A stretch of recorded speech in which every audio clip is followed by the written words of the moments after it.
Assalamualaikum warahmatullahi wabarakatuh. Alhamdulillahi rabbil alamin. Wal 'aqibatu lil muttaqin. Wassalatu wassalamu ala sayyidina Muhammadin wa ala alihi wa ala ashabihi ajma'in. Amma ba'd. Qala rabbi shrah li sadri ويسر لي أمري واحلل عقدة من لساني يفقهوا قولي رب زدني علما. قال رسول الله صلى الله عليه وسلم إن أصدق الحديث كتاب الله وأحسن الهدي محمد صلى الله عليه وسلم وشر الأمور محدثاتها وكل محدثة بدعة وكل بدعة ضلالة وكل ضلالة في النار. போற்றுவதற்கும் புகழ்வதற்கும் தகுதி படைத்த நாமையே ஏக இறைவனின் சாந்தியும் சமாதானமும் அன்பும் வற்றாத கருணையும் நம்மை எல்லாம் இருளிலிருந்து வெளிச்சத்தின் பால் கொண்டு வந்த உத்தம தூதர் ஒழுக்க செயலர் முஹம்மது நபி ஸல்லல்லாஹு அலைஹி வஸல்லம் அவர்களின் மீதும் அவர்களின் சொல் செயல் அங்கீகாரத்தை தங்களால் இயன்றவாறு பின்பற்றி வாழ்ந்து மறைந்த சத்தியை சஹாபாக்கள் சஹாபியை பெண்மணிகள் தாபிங்கள் தபோ தாபிங்கள் இன்னும் இந்த சத்திய மார்க்கத்தை தூய வழியில் நம் வரைக்கும் கொண்டு வந்து சேர்ப்பதற்காக பாடுபட்ட அனைத்து முஃமினான ஆண்கள் பெண்களின் மீதும் குறிப்பாக இந்த திருமுனை பிரச்சாரத்தை ஆங்காங்கே நின்று சேவிக்கக்கூடிய நம் அனைவர்கள் மீது என்றென்றும் நிலவட்டுமாக. தமிழ்நாடு தௌஹீத் ஜமாஅத் கன்னியாகுமரி மாவட்டம் குளச்சேரியின் சார்பாக அண்ணல் நபி அழகிய முன்மாதிரி என்ற செயல்திட்டத்தை முன்னிட்டு இறுதி தூதரின் இறுதி பேருரை என்ற தலைப்பின் கீழாக இந்த தெருமுனை பிரச்சாரத்தை ஏற்பாடு செய்யப்பட்டுள்ளது. இந்த தெருமுனை பிரச்சாரத்தின் நோக்கம் என்னவென்று சொன்னால், அல்லாஹ்வுடைய தூதர் அவர்கள் இந்த இறுதி பேருரை எப்பொழுது நடத்துகிறார்கள் என்பதை பற்றி நாம் அறியக்கூடியவாறு இருக்க வேண்டும். அல்லாஹ்வுடைய தூதர் அவர்கள் ரபியுல் அவ்வல் மாதத்தில் மௌத்தா போகும்போது அதற்கு முன்பாக 2 மாதங்களுக்கு முன்பாக நாம் எதிர்நோக்கின்ற இந்த துல்ஹஜ் மாதத்தில் தான் அல்லாஹ்வுடைய தூதர் அவர்கள் இறுதி பேருரையை நிகழ்த்தக்கூடியவாறு இருக்கிறார்கள். எந்த அளவுக்கு என்று சொல்ல போனால், அல்லாஹ்வுடைய தூதர் அவர்கள் ஆயிரக்கணக்கான சஹாபாக்களை மக்காவை நோக்கி அழைத்து செல்றாங்க. அப்படி போகும்போது அல்லாஹ்வுடைய தூதர் சொல்றாங்க, அந்த நேரத்தில் ஒட்டுமொத்த சஹாபாக்களும் ஒன்று திரட்டும் போது சொல்றாங்க, இந்த நேரத்தில் நான் உங்களுக்கு ஒரு விஷயத்தை கற்றுக் கொடுக்க போகிறேன். 23 ஆண்டுகளமாக அல்லாஹ்வுடைய தூதர் அவர்கள் எவ்வாறு நாம் வாழ வேண்டும், தொழுகை எவ்வாறு நாம் தொழ வேண்டும், நோன்பு எவ்வாறு நோக்க வேண்டும், இப்படி எல்லா விஷயத்தையும் சொல்லிக் கொடுத்த அல்லாஹ்வுடைய தூதர் ஒரே ஒரு விஷயத்தை மட்டும் சொல்ல மறந்துறாங்க. அது என்ன விஷயம் என்று சொன்னால், உம்ராவையும் ஹஜ்ஜையும் எவ்வாறு நாம் செய்ய வேண்டும் என்ற கிரியை அல்லாஹ்வுடைய தூதர் சொல்ல மறந்துறாங்க. அப்ப அல்லாஹ்வுடைய தூதர் சொல்றாங்க, இந்த கிரியை பற்றி சொல்லும் போது, நான் வருகின்ற அடுத்த ஆண்டு நான் இந்த ஹஜ் உம்ரா செய்வேனா இல்லையா எனக்கு தெரியாது.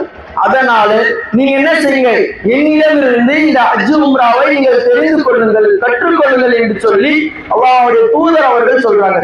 இதை கேட்ட உடனே சஹாபாக்கள் எந்த அளவுக்கு தன்னுடைய வாழ்க்கையில் அந்த நேரத்துல கஷ்டத்திற்கும் கவலைக்கும் உள்ளாக்கப்பட்டாங்க என்பதை பற்றி பார்த்தோம் என்று சொன்னால், பிரிய போகும் தந்தையிடம் பிள்ளைமார்கள் எவ்வாறு நடந்து கொள்வார்களோ, அதாவது நம்முடைய வாப்பா மௌத்தா போறாங்க என்று தெரிந்தால் நாம் எப்படி அவருக்கு பார்த்து அவர் சொல்கின்ற ஒவ்வொரு விஷயம் உற்று நோக்கக்கூடியவாக, அவருடைய அனைத்து ஆசைகளும் பூர்த்தி செய்கிறவாக நாம் நடந்து கொள்வோம்ல, அதே போல அல்லாஹ்வுடைய தூதருடைய ஒவ்வொரு விஷயத்தையும் ஒவ்வொரு அங்கத்தையும் சஹாபாக்கள் உற்று நோக்கக்கூடியவர்களாக இருக்கிறாங்க. சொல்ல போறாங்க எந்த அளவுக்கு என்று சொன்னால், தங்களுடைய பார்வைகளை நல்ல கூர்மையாக்கி செடிகளை நல்லா தீட்டி என்ன செய்யறாங்க, ஒவ்வொரு அங்கத்தையும் அல்லாஹ்வுடைய தூதர் எப்படி செய்யறாங்க, எவ்வாறு அந்த நேரத்தில் தன்னுடைய மார்க்கத்தின் சஹாபாக்களுக்கு சொல்லிக் கொடுத்தாங்க என்பதை ஒட்டுமொத்தையும் அறியக்கூடியவர்களாக இருக்கிறாங்க. அது மட்டுமா என்று பார்த்தால் கிடையாது. அல்லாஹ்வுடைய தூதர் அந்த இறுதி பேருரையுடைய சாராம்சம் என்னவென்று சொன்னால், கடந்து வந்த 23 ஆண்டுகள் மார்க்க பிரச்சாரத்தை மக்கள் மன்றத்தில் உடைக்கக்கூடியவர்களாக இருந்தாங்க. அப்ப அந்த ஒட்டுமொத்த விஷயத்தையும் ரத்தின சுருக்கமாக எல்லா விஷயத்தையும் அல்லாஹ்வுடைய தூதர் என்ன செய்யறாங்க, அந்த ஹஜ் செய்யும் போது சில நாட்கள் என்ன செய்யறாங்க, ஒட்டுமொத்தையும் ரத்தின சுருக்கமாக மக்களிடத்தில் சொல்ல தரக்கூடியவர்களாக இருக்காங்க.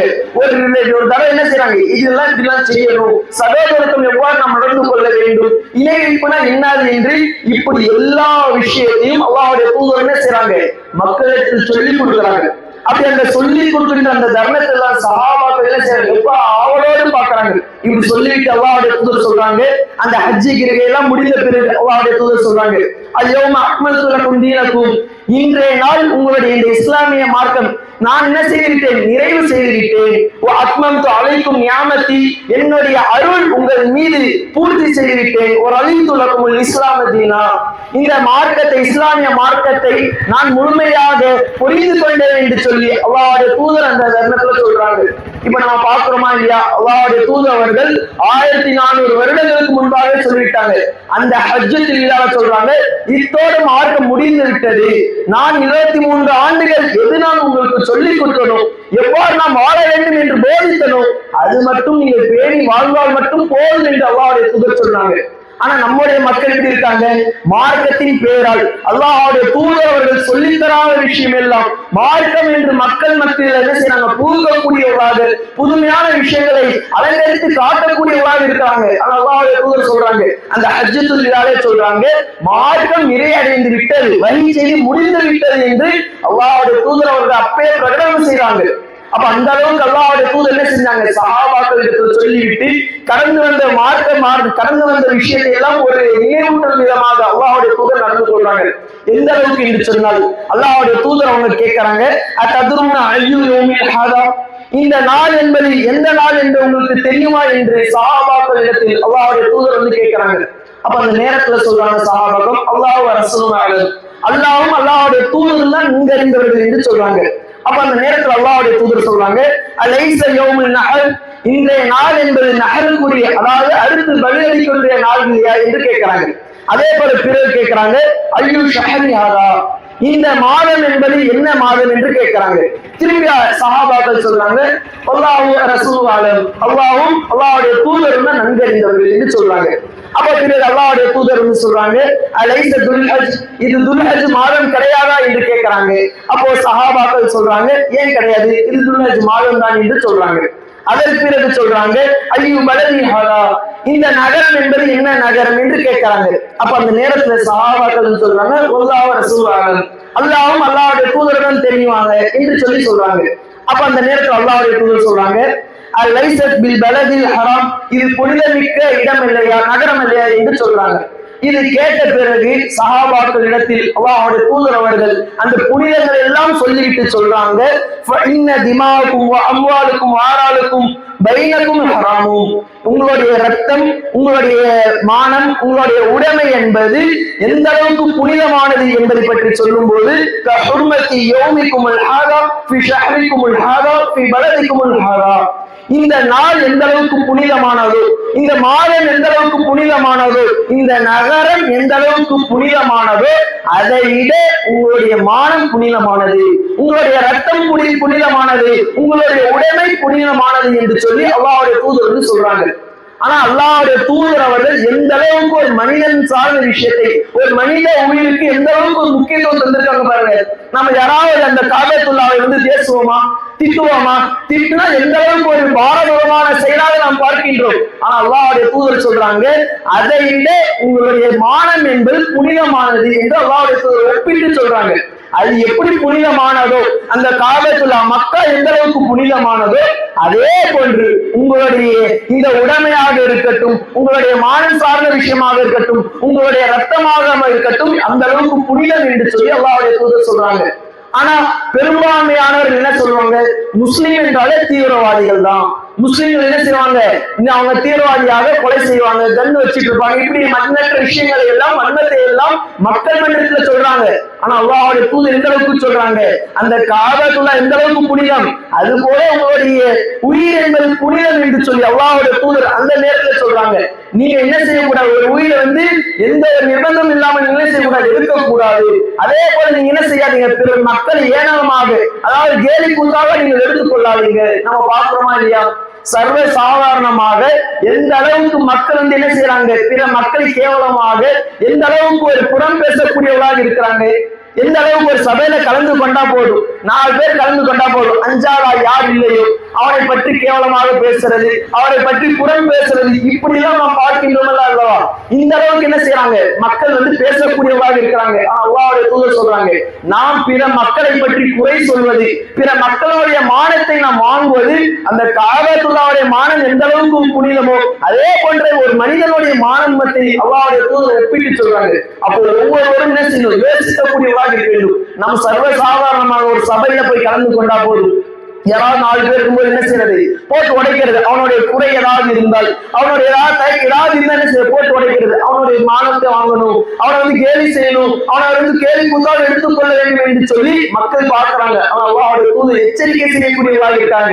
அது இறுதி தேர்வுரையாக இருந்தாலும் நீங்க என்ன செய்யுங்க, அந்த மக்களை பிற மக்கள் நீங்க ஏனமாக பார்க்காதீங்க என்று அல்லாஹ்வுடைய தூது சொல்றாங்க. ஏன் இந்த அளவுக்கு சொல்றாங்க, இந்த புறம் என்ற ஒரு விஷயம் என்பது நாளை மறுமை நாள்ல எந்த அளவுக்கு நமக்கு அவலப்படுத்தும், எந்த அளவுக்கு நமக்கு ஒரு வேதனையாக இருக்கும் என்பதை பற்றி அல்லாஹ்வுடைய தூதர் சொல்றாங்க. அல்லாஹ்வுடைய தூதர் அவர்கள் ஒரு தருணத்துல சஹாபாக்களோடு இருக்கிறாங்க. சஹாபாக்களோடு இருக்கும்போது சொல்றாங்க, திவாலான போனம் பற்றி உங்களுக்கு தெரியுமா என்று கேட்கிறாங்க. அப்ப அந்த நேரத்துல சஹாபாக்கள் சொல்றாங்க, அல்லாஹ்வுடைய தூதர் தான் தெரியும், நமக்கு தெரியாது அல்லாஹ்வுடைய தூதர் சொல்றாங்க.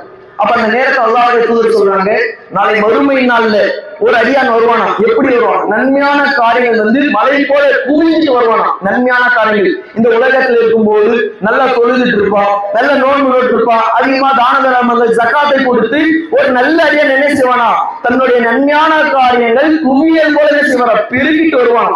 அப்ப அந்த நேரத்துல அந்த மறுமை நாள்ல இப்படி வரும்போது அல்லாஹ் விசாரணை எழுப்புவான். விசாரணை எழுப்பும் போது அந்த நல்லடியாரிடத்துல அந்த நல்லடியாரை பற்றி விசாரிக்கும் போது அவங்களுக்கு மனிதர் வருவார், இறைவா இவர் இந்த உலகத்துல வாழும்போது என்னை பற்றி குறை சொன்னால், என்னை கேவலமாக பார்த்தாள் என்று சொன்ன உடனே அல்லாஹ் என்ன செய்வானா, இவனுடைய நன்மை எடுத்து அந்த அடியானுக்கு சிலர் கொடுப்பானா. இன்னொரு ஆள் வருவானா, இறைவா அதே போல என்னை பற்றி புறம் பேசினால் கேள்வியாக பார்த்தா, இப்படி ஒவ்வொரு அடியாரும் என்ன செய்வானா, அந்த நேரத்தில் இறைவன் எடுத்து சொல்லுவாங்களா.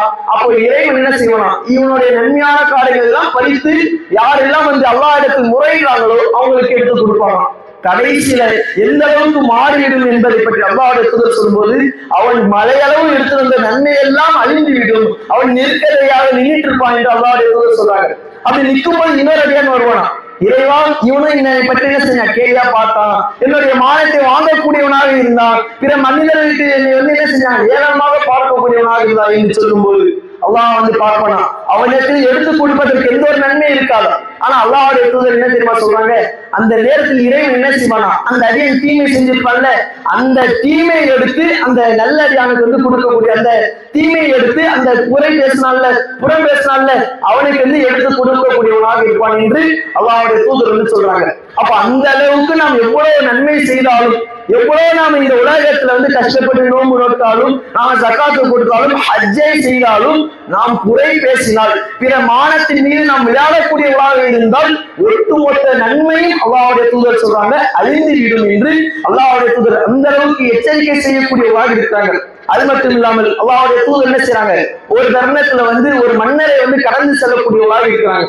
அப்படி கடந்து செல்லும் போது அல்லாஹ்வுடைய தூதர் சொல்றாங்க, இந்த நேரத்துல இந்த மன்னரில் பெரிய அளவுக்கு வேதனை செய்யப்படல, சின்ன சின்ன விஷயத்திற்காக வேதனை செய்யப்படுறாங்க என்று சொல்றாங்க. அப்போ சஹாபாக்கள் கேட்கிறாங்க, என்ன விஷயத்திற்காக என்று கேட்கும் போது அப்ப அந்த நேரத்துல வந்து அல்லாஹ்வுடைய தூதர் சொல்றாங்க, இந்த மனிதன் என்ன கோல் மூட்டிட்டு இருந்தான், இந்த உலகத்துல வாழும்போது இவனை பற்றி அவன்கிட்ட போய் சொல்றது, அவனை பத்தி இவன்கிட்ட செய்யறது, அதனால அவன் என்ன செய்யப்படுகிறான், இந்த மன்னரையில வந்து வேதனை செய்யப்படுகிறான் என்று அல்லாஹ்வுடைய தூதர் சொல்றாங்க. அப்ப அந்த மன்னரை வேதனை என்பது எந்த அளவுக்கு மோசமாக இருக்கும், எந்த அளவுக்கு கோரமாக இருக்கும் என்பதை பற்றி அல்லாஹ்வுடைய தூதர் அவங்க சொல்லும் போது, நீங்க ஒவ்வொரு தொழுகையிலும் இருப்பினும் என்ன செய்யுங்க, ஐயவா அந்த மன்னரை வேதனையிலும் நீங்க செய்யுங்க, பாதுகாப்பு தேடும் விதமாக நீங்க ஏற்படுத்திக் கொள்ளுங்கள் என்று அல்லாஹ்வுடைய தூதர் சொல்றாங்க. தொழுகைக்கு பிறகு அந்த மன்னரை வேதனையிலிருந்து நீங்கள் பாதுகாப்பு தேடுங்கள் என்று சொல்றாங்க. அப்ப அந்த அளவுக்கு மோசமான, அந்த அளவுக்கு கோரமான அந்த மன்னரையோட வேதனைக்கு ஒரு காரணமாக நாம் இந்த குறையை பேசவில்லை, இந்த குறை மட்டும் போதுமானது என்று அல்லாஹ்வுடைய தூதர் சொல்றாங்க. அப்போ நாம் எந்த அளவுக்கு ஒரு தெளிவாக, எந்த அளவுக்கு நம்முடைய விஷயங்களை வந்து பண்படுத்தும் விதமாக நாம் பேசுகின்ற ஒவ்வொரு வார்த்தையும் பிறருக்கு நோவினை செய்யுமா, பிறருக்கு துன்புறுத்தும் விதமாக இருந்தால் அதை நாம் தவிர்த்து கொள்ளக்கூடியவாக இருக்க வேண்டும். அதனால்தான் அல்லாஹ்வுடைய தூதர் வந்து சொல்றாங்க, ஒரு முஸ்லீம் என்பவன் எப்படிப்பட்டவன் தெரியுமா, அது முஸ்லீம் என்பவன் மன் சலிமல் முஸ்லிமன மின் லிசானி வ யதிஹி, யார் ஒருவர் பிறருடைய நாவினாலும் பிறருடைய கரத்தாலும் அபயம் பெறுகிறானோ அவன் தான் உண்மையான முஸ்லிம் என்று அல்லாஹ்வுடைய தூதர் சொல்றாங்க. அப்போ நம்மை பார்த்த மனிதன் என்ன செய்யணும், முகப்பத்தான முறையில் வந்து பேசக்கூடியவனா இருக்கணும். ஐயோ இவனா, இவன்கிட்ட போனா அவனை பத்தி சொல்லுவான், அவனை பத்தி குறை சொல்ல ஏதாவது சொல்லுவான் என்று சொல்லி சில பேர் பதுங்கி வருவாங்க. அப்படி இருக்கக்கூடாது. நம்முடைய நாவின் மூலம் என்ன செய்யக்கூடாது, பிறருக்கு பாதிப்பு வரக்கூடாது என்று அல்லாஹ்வுடைய தூதர் சொல்றாங்க. உண்மையான முஸ்லிமுடைய வரையறை என்று அல்லாஹ்வுடைய தூதர் சொல்றாங்க. அப்போ நாம் பேசுகின்ற வார்த்தை என்பது நாம் பார்த்து பார்த்து பேசக்கூடியவர்களாக இருக்க வேண்டும். இந்த எச்சரிக்கை தான் அல்லாஹ்வுடைய தூதர் என்ன செஞ்சாங்க, முதலாக அந்த ஹஜ்ஜத்துல் விதால இறுதி பேருரையில சஹாபாக்களுக்கு மத்தியில சொல்லக்கூடியவர்களாக இருக்காங்க. அப்ப அது எந்த அளவுக்கு ஒரு முக்கியத்துவமான விஷயம். நாம் பிறருடைய மானம் சார்ந்த விஷயத்தில் விளையாடுவது நாம விளையாட்டாக இருக்கின்றோம். ஆனால் அது நாளை மறுமை நாளில் நாம் சொர்க்கத்திற்கு போகாமல் தடுப்பதற்கு அந்த ஒரு காரியம் போதும் என்று அல்லாஹ்வுடைய தூதர் சொல்றாங்க. அதனால பிறருடைய மானம் சார்ந்த விஷயத்தில் நாம் கவனமாக இருக்கக்கூடியவாக இருக்க வேண்டும். அதுக்கடுத்து அல்லாஹ்வுடைய தூதர் எந்த அளவுக்கு சொல்றாங்க, சகோதரத்துவத்தை பற்றி சொல்றாங்க. எந்த அளவுக்கு சொல்றாங்க, அது முஸ்லிமும் அஹ் முஸ்லிம், ஒரு முஸ்லீம் இன்னொரு முஸ்லீமுக்கு சகோதரன் என்று சொல்றாங்க. நாம எப்படி இருக்கின்றோம், சகோதரத்துவம் என்று சொன்னால் இவன்கிட்ட வசதி இருக்கா நாம போய் பழகலாம், இவன்கிட்ட நாம இவன் கூட பழகினா நமக்கு ஏதாவது ஃபாய்தா இருக்கா, பலன் இருக்கா என்று சொல்லி பார்த்து பார்த்து பழகக்கூடியவர்களாக இருக்கின்றோம். ஆனா அல்லாஹ்வுடைய தூதர் சொல்றாங்க, எல்லா தருணத்திலும் ஒரு முஸ்லிம் என்பவன் எல்லா முஸ்லிம்களிடத்திலும் சகஜமாக பழக வேண்டும். இன்னொரு எப்படி இருக்கணும், நார்மலான முறையில். அல்லாஹ்வுடைய தூதருடைய வாழ்க்கையில நமக்கு தெரியல எந்த அளவுக்கு சகஜமான முறையில சஹாபாக்களோடு இருந்தாங்க, அது போல இருக்க வேண்டும் என்று அல்லாஹ்வுடைய தூதர் வலியுறுத்தி சொல்றாங்க. அதற்கு பிறகு அல்லாஹ்வுடைய தூதர் இப்படி எல்லாம் ஒவ்வொரு விஷயத்தையும், இணைப்பு சார்ந்த விஷயத்தை சொல்றாங்க, வட்டி சார்ந்த விஷயத்தை சொல்றாங்க, அதே போல மூட நம்பிக்கை, இப்படி ஒட்டுமொத்தத்தையும் அல்லாஹ்வுடைய தூதர் என்ன செய்றாங்க, அந்த இறுதி பேருரையில வந்து சஹாபாக்கள் மத்தியில் என்ன செய்யறாங்க, உரையாற்றக்கூடியவர்களாக இருக்கிறாங்க. இந்த ஒரு சம்பவத்தை தான் என்ன செய்யறாங்க, இறுதி பேருரை சொல்றாங்க. கடைசியாக அல்லாஹ்வுடைய தூதர் வந்து சொல்றாங்க, அந்த தர்மத்துல சொல்றாங்க, இந்த நேரத்தில் அந்த அல்லாஹ்வுடைய தூதர் சொல்றாங்க, ஹலா அல் பல்லகத்து, நான் உங்களுக்கு எல்லா விஷயத்தையும் எத்தி வைத்து விட்டனா, அதாவது மார்க்கம் சார்ந்த விஷயத்தை கேட்கிறாங்க, சஹாபாக்கள்கிட்ட கேட்கறாங்க, நான் இந்த 23 ஆண்டுகள் இந்த மார்க்கம் சார்ந்த விஷயத்தை நான் உங்களுக்கு எத்தி வைத்து விட்டனா என்று கேட்கிறாங்க. காலு நான், அப்போ சஹாபாக்கள் சொல்றாங்க, ஆமா அல்லாஹ்வுடைய தூதரே, நீங்க எல்லா விஷயத்தையும் என்ன செஞ்சிட்டீங்க, எங்களுக்கு எத்தி வச்சிட்டீங்க என்று சொல்றாங்க. அப்ப அல்லாஹ்வுடைய தூதர் சொல்றாங்க, அல்லாஹும் அஷ்ஹது, இறைவா நீதான் சாட்சி என்று சொல்லி தன்னுடைய இறைவன் என்ன செய்யறாங்க, வானத்தின் பக்கம் பார்த்து என்ன செய்யறாங்க, அல்லாஹ்வுடைய தூதர் சொல்றாங்க, அல்லாஹும் அஷ்ஹது, அல்லாஹும் அஷ்ஹது, அல்லாஹும் அஷ்ஹது, இறைவா நீதான் சாட்சி, நீதான் சாட்சி என்று சொல்லி சஹாபாக்கள் மத்தியில சொல்றாங்க. அப்ப அந்த கடைசி தருணத்திலும் அல்லாஹ்வுடைய தூதர் என்ன செய்யறாங்க, அவருடைய பொறுமை சரியான முறையில் செய்தார்களா? தூதர்கள் இந்த உலகத்திற்கு வருவதற்கு காரணம் என்ன, மார்க்கத்தையும் மக்களுக்கு எடுத்து சொல்ல வேண்டும். அதே கடைசி பேருரையில அல்லாஹ்வுடைய தூதர் கேட்கிறாங்க, நான் எத்தி வச்சுட்டேனா, எல்லாத்தையும் முழுமையாக நான் உங்களுக்கு சொல்லிவிட்டேனா என்று கேட்கிறாங்க. ஒரு சஹாபாக்கள் சொல்றாங்க, ஆமா அல்லாஹ்வுடைய தூதரே என்று சொல்றாங்க. அதே போல அல்லாஹ்வுடைய தூதர் சொல்றாங்க, அந்த நேரத்தில் சொல்றாங்க, பல்லிகு அன்னி வலவ் ஆயா, என்னிடம் இருந்து ஒரே ஒரு துண்டி செய்தி உங்களுக்கு கிடைத்தாலும் அதை நீங்க என்ன செய்யுங்க, பிற மக்களுக்கு எத்தி வைங்க. நான் இத்தனை விஷயத்தை நான் உங்களுக்கு சொல்லிக் கொடுத்து விட்டேன், நான் கடந்து வந்த பாதையெல்லாம் நான் உங்களுக்கு அறுத்து விட்டேன். இருந்தாலும் அல்லாஹ்வுடைய தூதர் கடைசியில சொல்றாங்க, ஒரே ஒரு துண்டி செய்தி கிடைத்தாலும் நீங்கள் பிறருக்கு எத்தி வைங்கள் என்று சொல்றாங்க. ஆனா முஸ்லிம்களுடைய மனநிலைமை எப்படி இருக்கு, இந்த மார்க்கம் சார்ந்த விஷயமா யார் சொல்லணும் என்று சொன்னால், ஒரு 4 வருஷம் ஒரு 8 வருஷம் ஆளும் படிச்சிருந்தா அவர் மட்டும்தான் மார்க்கத்தை போதிக்கணும், அவர் மட்டும்தான் இஸ்லாமிய மார்க்கத்தை மக்களிடத்தில் சொல்லணும் என்ற சிந்தனையில இருக்கிறாங்க. ஆனா அல்லாஹ்வுடைய தூதர் அழகிய முறையில சொல்றாங்க, ஒரே ஒரு துண்டு செய்தி உங்களுக்கு கிடைக்குதா, அது நீங்க பிறருக்கு எத்தி வைங்க, அது உங்கள் மீது கடமை என்று சொல்றாங்க. பல்லுன்னு சொல்றாங்க, அதாவது கட்டளையிடுகின்றாங்க. எந்த அளவுக்கு அல்லாஹ்வுடைய தூதர் அவர்கள் தொழுகையை நிறைவேற்றுவதை கட்டளையிட்டார்களோ, நோன்பு நோற்பதை எந்த அளவுக்கு கட்டளையிட்டார்களோ, அதே போன்று அந்த வரிசையில் அல்லாஹ்வுடைய தூதர் சொல்றாங்க, ஒரே ஒரு துண்டு செய்தி கிடைத்தாலும் நீங்கள் அதை பிறருக்கு எத்தி வைப்பது கட்டளையாக அல்லாஹ்வுடைய தூதர் என்று சொல்றாங்க. நாம் மட்டும் இந்த விஷயத்தை செய்யவில்லை என்று சொன்னால் கண்டிப்பாக நாளை மறுமை நாள் நாமும் இறைவனிடத்தில் ஒரு குற்றவாளியாக நிற்போம். இறைவன் கேட்பான்ல, நான் தொழுதாயா, இந்த உலகத்தில் இருக்கும்போது தொழுதாயா, இந்த உலகத்தில் இருக்கும்போது நன்மையான காரியத்தை செய்தாயா என்ற விசாரணையில ஒரு விசாரணையாக இந்த விஷயமும் இருக்கும். அதனாலதான் அல்லாஹ் வந்து சொல்கின்றான், இருக்கிறதுல சிறந்த சமுதாயம் என்பது உங்களுடைய சமுதாயம் தான். காரணம், நீங்கள் நன்மையை ஏவுகிறீர்கள், தீமையை விட்டு தடுக்கிறீர்கள் என்ற சிறப்பு இறைவன் நம்முடைய சமுதாயத்திற்கு கொடுத்திருக்காங்க. அந்த சிறப்பை நாம் முழுமைப்படுத்துகின்றோமா, அதன் அடிப்படையில் நாம் நடக்கின்றோமா என்பதை ஒவ்வொரு முஸ்லீமும் கவனிக்கக்கூடியவாக இருக்க வேண்டும். அதற்காக நாம் அதிகமாக பாடுபடக்கூடியவாக இருக்க வேண்டும். அல்லாஹ்வுடைய தூதர் அவர்களுடைய இறுதி பேருரை பற்றி எண்ணற்ற விஷயங்கள் இருக்கு, அதை ஒட்டுமொத்தத்தையும் நம்மால் பேச முடியாது. அல்லாஹ்வுடைய தூதர் வந்து என்ன செஞ்சாங்க, இந்த இறுதி பேருரை மட்டும் 4-5 நாட்கள் நடத்தினாங்க.